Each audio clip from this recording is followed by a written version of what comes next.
Ano na nga ba ang kalagayan o sitwasyon ng wikang Filipino sa mga kabataan sa kasulukuyang panahon? Sa kasalukuyan ay malawak ang paggamit ng mga kabataan sa wikang Filipino. Sa panahon ngayon ay uso sa mga kabataan ang paggamit ng social media. Karamihan sa atin ng mga kabataan ngayon ay gumagamit ng teknolohiya. Dahil sa social media ay mabilis tayong ma-e-impluwensyahan. Kaya dahil dyan, marami sa atin ng mga kabataan ngayon ang gumagamit ng iba't ibang pamamaraan ng pagsasalita, kagaya ng Beke language. Dahil dito, ay maaari nating makakalimutan ang mga tamang paggamit sa wikang Filipino. Madaming kultura ngayon ang namamayagpag sa Pilipinas. Makikita ang mga Koreanong grupo kagaya ng Blackpink, Twice at iba pa, na talaga namang kinababaliwan ng madaming Pilipino. Nauso din ngayon ang panonood ng animated na palabas ng mga Hapones. Madami rin sa ating mga kabataan ang mas tumatangkilik sa mga American movie o palabas na gawa sa bansang Amerika. Sa ating pagtatangkilik dito ay nalalaman o nagagamit natin ang wikang ginagamit dito. Naipapakita nito ang lawak ng impluwensya sa ating mga makikita o napapanood na bagay.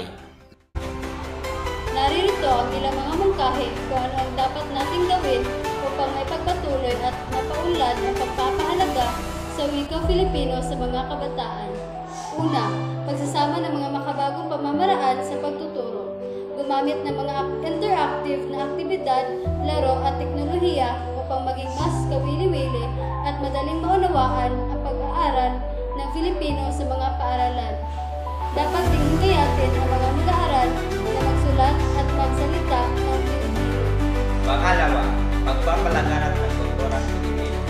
Maaaring hikayatin ang mga kabataan na makilahok sa mga aktibidad na nagpapakita ng kulturang Pilipino, tulad ng mga pagtatanghal ng sining at mga pagdiriwang ng mga tradisyon. Pangatlo, pagkilala sa mga kabataan. Mahalagang kilalanin at purihin ang mga bata na nagsisikap na mapanatili ang paggamit ng formal na Filipino. Maaaring magbigay ng mga parangal o gantimpala sa mga mag-aaral na nagpapakita ng kahusayan sa paggamit ng wikang Filipino. Naniniwala kami na hindi masama na tayo ay matuto at gumamit ng ibang wika na naipakita lamang nito ang ating talino at pag-iisip nating mga Pilipino.